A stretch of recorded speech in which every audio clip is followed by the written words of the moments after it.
What up, boys, and welcome back to yet another Season of Discovery video. So in today's video, I want to talk a little bit about Ashenvale, because Ashenvale was really hyped when Blizzard announced it, when they announced Season of Discovery, but it's turned into a complete clown fiesta, and hopefully with today's news, it's going to be fixed. Now, if you don't know what the Ashenvale PvP event is, pretty much, it's like Alterac Valley, but in the open world Ashenvale. So in order to start the battle, you have two progress bars up on your screen. You have the Alliance and the Horde one. And the battle will not begin until both factions reaches 100%. Now, a misconception about this is the fact that you have to kill like the opposite faction in order to progress this. Not true. You can kill basic mobs and this will progress the Ashenvale battle. So once this reaches 100%, it's pretty much like Alterac Valley, where there's going to be several mini bosses spawning across the map. You kill those and you will remove guards from the main boss in the enemy base. Now, naturally, it would be optimal if this involved you having to defend your own bases, your lumber mill and your mines and your catapults, and also trying to kill the enemy's mini-bosses so that you were able to kill the endgame boss. That's not really the thing. That's not what's going on right now. I'm going to show you guys how 10 out of 10 battles work. So you wait until the battle starts and everyone just surges the main boss. The main boss spawns after you've killed a couple of trash, and then the main boss dies in like 10 seconds because it's too easy. There's absolutely zero need to kill any of the mini bosses before you go and you surge the last boss, meaning that you will never see anyone a part of the opposite faction ever during this event. So it's by all means, the most boring and most horrible event at the moment, but it has a lot of potential. But that's about to be fixed now, though, hopefully. And by the way, before we take a look at what's being fixed, big thank you for all the support on the complete gold guide for Season of Discovery. Really cool to see that a lot of you guys have picked up the gold guide and that you are liking it so far. And just know that whenever Phase 2, Phase 3, and so on comes out for Season of Discovery, I will update the gold guide to be working with those phases and send it out to your email for free. So if that sounds interesting, you can find it linked down below in the description. But Ashenvale, why are people doing it and how can we fix this?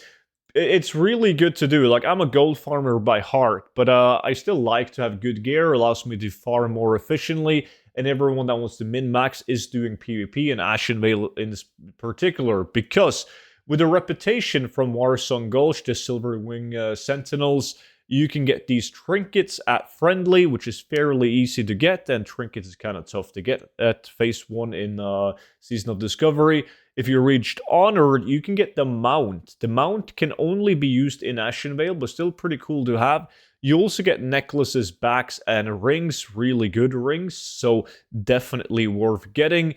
If you're hit revered, you can also get weapons, and then as you can get higher level, you can also get weapons. So it's like, it's a lot of value to get exalted with Warsong Gulch, because as we progress into the later phases, you can just straight up go and buy the weapons for your appropriate level. So it is extremely good. Imagine hitting level 60 and you're already exalted with Warsong Gulch, and you can go and you can buy all of these epic items. So a lot of people are doing it, but I think we need a drastic change.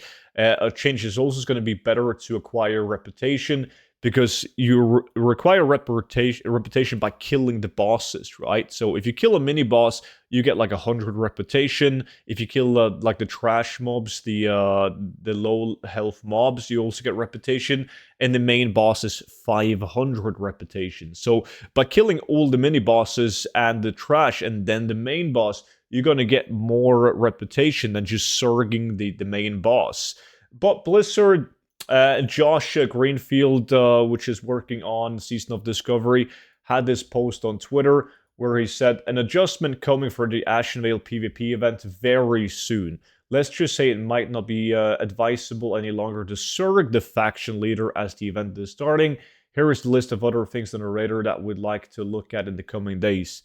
Graveyard location, time to get back into the fight. rep rewards not consistently going out.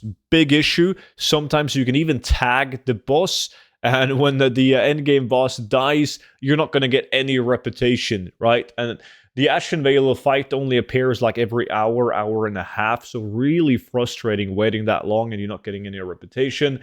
Also, layer issues, layer hopping, getting layered from active events, etc. Frequency of the event. So we don't know exactly how it's going to be fixed, but I've seen like tens of different potential fixes from the community, like ideas, where I think the natural solution is just to make the endgame boss so hard to kill when he has his guards up that you pretty much have to kill the two mini bosses before we can go and kill the last boss. That will be, in my opinion, the absolute best way of fixing this, because I do think that it's a really cool event, and it would be nice if you were kind of forced to go and defend your bases and so on. Make it kind of like Altric Valley used to be back in the day if you played in a realm that was non-Zerg. So yeah, so please let me know down below in the comment section what your thoughts about the Ashenvale PvP event is and how they could potentially fix it. Don't forget to check out the Season of Discovery Complete Gold Guide in the description, and I will see all of you guys back in at the next video. But until then, bye bye.